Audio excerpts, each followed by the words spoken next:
Bismillah wa salatu wa salam ala Rasulillah. Alhamdulillah. Assalamu alaikum wa rahmatullahi wa barakatuh. We are moving on to the next lesson. We are still under the topic treating the masculine noun and the feminine noun. So, what we want to treat in this lesson is how to identify the masculine noun and then the feminine noun. What are the signs? Now, just to go through it quickly. For now, because we want to take it a step at a time, the most basic signs for the masculine noun and the feminine noun is that for the masculine noun, just as we've treated, they will always be without ta marbuta. That is, you will not have the rounded ta ending them. But as for the feminine noun, they will always have the word ta marbuta. For now, because at a stage you will see some feminine nouns, they will not have the ta marbuta because they are other signs. At a stage, you may see some masculine noun that will have the ta marbuta. So there are some words, there are some nouns that go out of this principle. When it comes to the masculine noun, whereby they will have ta marbuta, I'm coming to that later, inshallah. So, but for now, the most basic signs you need is that the masculine noun will be without ta marbuta, while the feminine noun will be with what? Ta marbuta. So let's take a look at the lesson. We have al-mudhakkar wal-mu'annath. Al-mudhakkar, the masculine noun, wal-mu'annath, the feminine noun. So breaking it down as usual, me from alamati, signs, al-ism al-mu'annathi, of the feminine noun, يكون في آخره تاء مربوطة. There will be a rounded ta ending it. So this marbuta means rounded, something to be rounded, and ta. So we have ta maftuha. I don't know if I mentioned that in the previous lesson. So ta maftuha means an open ta. So it is we all know the ta. So ta maftuha, an open ta. Why ta marbuta, a closed ta. So that's why we have the two dots on the circle. So what are they trying to say? It is what I've kind of summarized previously. That min alamati al-ismi al-mu'annath, from the signs of the feminine noun, yakunu fi akhirihi ta'un marbutatun, there will be a rounded ta ending it. So that's why, if you notice in the previous lesson, we learned when we were learning the al-mu'annas, the feminine noun, you will notice that every of the nouns ended with what? With ta marbuta. We have words like sayyaratun, a car. We have words like samakatun, a fish. We have words like tufahatun, an apple. So as simple as that. As simple as that. So, for example, let me just take you through a very short practice. So let's say, for example, I have a word. The word is karimun. Karimun. Maybe I'm trying to describe someone as generous. Oh, the person is very generous. The person is nice. So I'm saying to the person, Anta karimun. You are generous. So I want to address a female. I want to describe her as generous too. So what will I do? So all I have to do is just what? Is just add ta marbuta words to the name. So I'll have what? I'll have karimatun.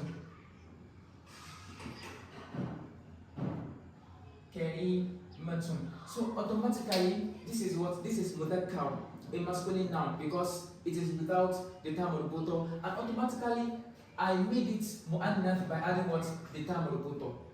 As simple as that, for now.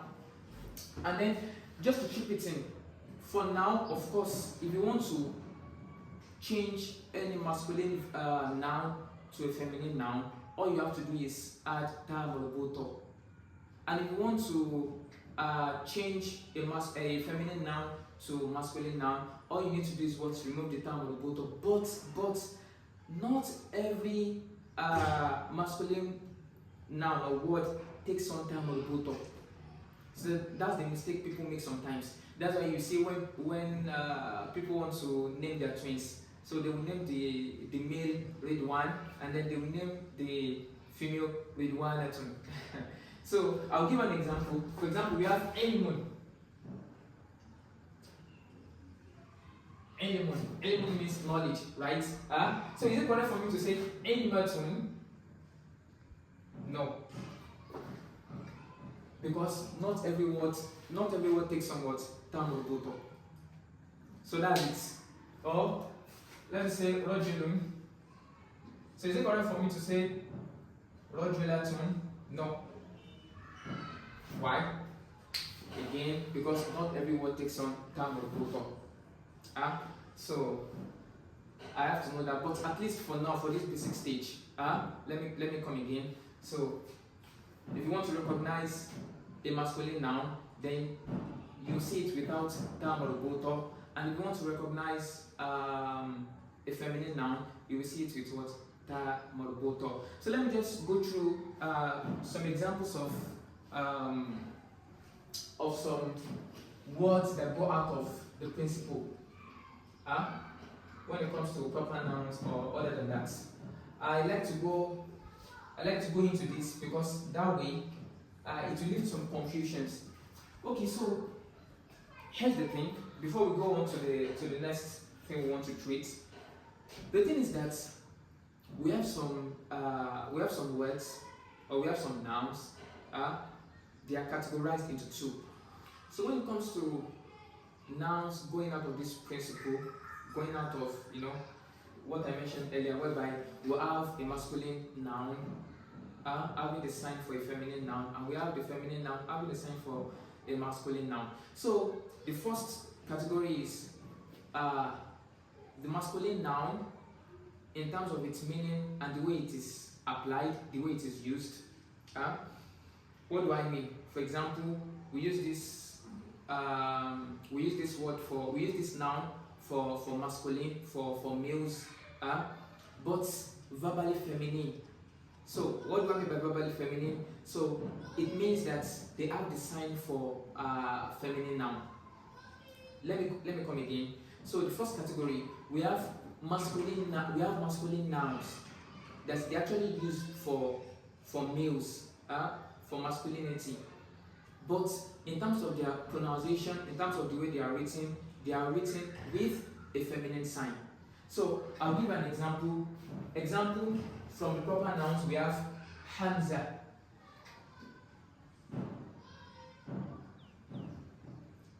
Hamzatu. We have Polhatu. And so on. So who is called Hamza? A man, like a male is called Hamza, a male is called Talha. Hamza was one of the uncles of the Messenger sallallahu alaihi wasallam, and Talha, they are Sahaba, companions that bore this name. We have Talha bin Ubaidillah, and we have I think Uthman bin Talha. So what we want to actually understand is that sometimes we have masculine nouns that go out of this principle, whereby they have the sign they have the sign for the feminine noun, but they're actually masculine. And then the second category, we have feminine nouns. Feminine in terms of their meaning, in terms of the way they are applied, the way they are used. That is, they are used. These nouns are used for females, but in terms of the way they are pronounced and written, so they are written without the feminine sign. So, for example, we have Zainab, Zainabu, so and so on. We have Bintun also. We have Bintun. I think I mentioned that in the last lesson. Bintun. So and I mentioned that this ta is term of tuba. This ta is not the ta for the feminine noun. It's not the sign for the feminine noun. The term of the boto is the sign for the what? For the feminine noun. So we can see that these two words, they are both feminine, but they are without what? The feminine sign. So that is for the signs for the masculine noun and feminine noun. Now let's move on. So the author goes on to introduce us to two demonstrative pronouns, and one of the reasons I believe he introduced it here in this lesson is because it is as if he's trying to say that another way you can recognize a masculine noun or a feminine noun is by these two demonstrative pronouns. Why? I mentioned it when I was starting the explanation for this book, that demonstrative pronouns too, they are also what? They are also gender sensitive. They are also what?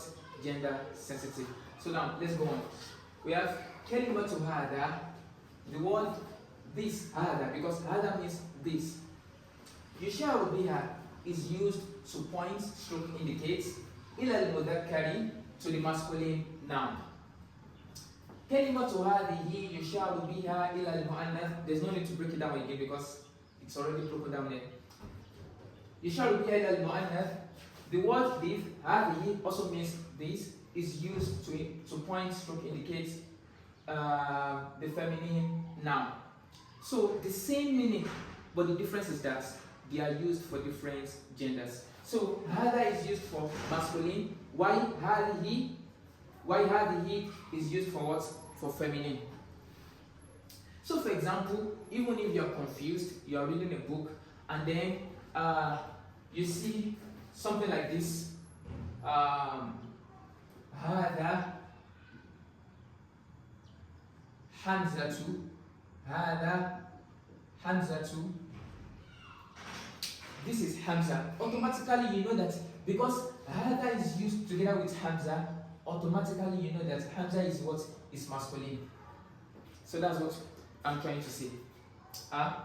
So another way you can identify them is when you see Hada used with the masculine with the word, then Hadihi with the word. Now moving on, we are going to do some practices, inshallah. So when I say that Hada is used to point, stroke, indicate to the masculine noun, so it means I can only use a masculine noun together with Hada. If I use a feminine noun together with Hada, then that is wrong. So what am I trying to say? If I should say Hada Sayyaratun, Hada Sayyaratun, then this is wrong. Why? Because Sayyaratun is mu'annath. Why Hada is what? Is mudhakkar. It has to conform with each other. But if I say Hada Baytun, then that's correct. Because Baytun is mudhakkar, Hada is mudhakkar. This is a house. Hada Baytun, this is a house. As simple as that. Going on to Hadihi, so it means Hadihi too, I have to use it with what? With a feminine noun. If I use Hadihi with a masculine noun, if I use it to indicate a masculine noun, then that is wrong. So if I say Hadihi, for example, if I say Hadihi Hatifun, Hadihi Hatifun, this is a phone, then this is wrong. Why? Hadihi is mu'annas. Why Hatifun is what? Is mudhakkar. But if I say Hadihi Sayyaratun, Hadihi Sayyaratun, then this is correct. Why? Because Hadihi is what? Hadihi is mu'annath. Why Sayyaratun is also what? Mu'annath. As simple as that. Now, so moving on, let's take a look at the people in this page, in the page we are treating right now. So the author made an example of different words in both gender. So he will bring the word in the masculine form, then you come with it in the feminine form. So we have tawilun, tall. Why am I not saying a tall? Because grammatically it is not correct to say a tall. So but I can say a tall person. So because it is adjective, I can say a tall person, a tall goat, and so on. So that's why it is without. But you can see when it is a noun, I'm putting the article a or an. So we have tawilun, tall. So I want us to practice this with the demonstrative pronouns we learned earlier, hada and hadihi. So tawilun, obviously tawilun is what is masculine. So if I say hada tawilun, then that would mean this is tall. Saghirun means what? Small. Let's go on to the equivalent of tawilun in the feminine section. So we have tawilatun. Remember, we just need to add words to add term lughatul. Tawilatun also means tall. Only difference is that tawilun is for masculine, while tawilatun is for what? Is for feminine. So if I'm to add the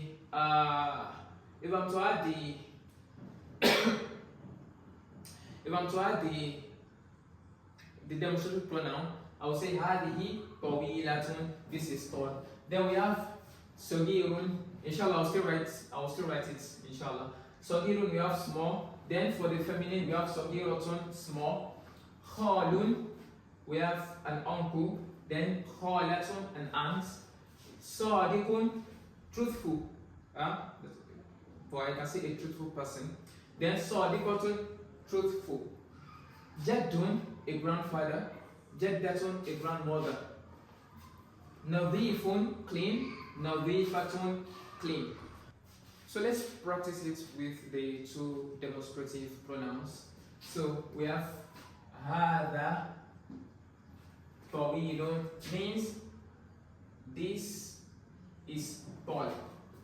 Hadihi tawilatun, same thing, this is tall. Hada saghirun, this is small. Hada khalun, this is an uncle. This is an uncle. Hada sadiqun, this is truthful. Maybe they're asking you about someone or two people, two persons. So you're like, hada sadiqun, this is truthful. Then we have, we have hadihi saghiratun, this is small. Hadihi khalatun, this is an aunt. Hadihi sadiqatun, this is truthful. Hada jaddun, this is a grandfather. Hadihi jaddatun, this is a grandmother. Hada nadifun, this is clean. Hadihi nadifatun, this is clean. So inshallah, try to practice and try to, if you have the book with you, try to practice the lessons, the exercises in the book. We'll stop here with Allah. Allahumma salli wa sallim ala nabiyyina Muhammad sallallahu alayhi wa sallam. Subhanakallahumma bihamdik. Ashhadu an la ilaha illa ant. Astaghfiruka wa atubu ilayk. Assalamu alaikum wa rahmatullahi wa barakatuh.